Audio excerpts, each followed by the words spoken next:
Let me explain to you how the system works.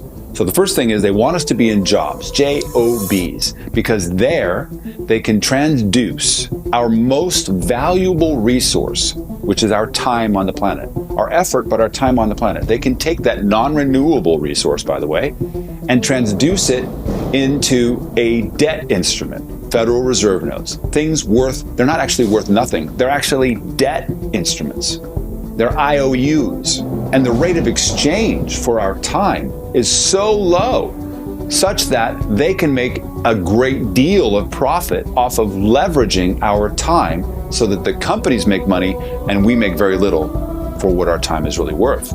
Then, do they pay you your full measure? No, they take half of it out as withholding on taxes that are unconstitutionally levied against us to take away even more of that labor transduced into worthless units, only to return it over a year later after inflation has made it even less valuable. Then we spend what's left and have to pay an additional sales tax, 7 to 8, 9, 10%. And one of my favorites is that even before we get those dollars, they take our money and put it aside for retirement in an IRA or a 401k. And we think that someday in the future, the IRS will honor its word and that we'll get that money back without tax. And the IRS has stated plainly that they'll change those rules on a whim, even though they said they can't be changed. Even if they did honor their word, by the time you get it back, it won't have even made up the value that inflation was degrading it in the first place, and you've lost money. You might as well have just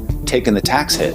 And then the pièce de résistance is that media cons us into thinking that we can have the riches of avarice by putting what's left of our money, after all the expenses and taxes, into a market that is designed to take our money and recycle it. And the best part about that is that we can't really deduct those losses more than $3,000 a year, and we will take up to 40% tax hit on the capital gains.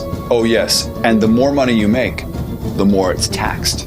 Does this seem like a fair system to you? Like there is a wealth strategy planned into having a JOB?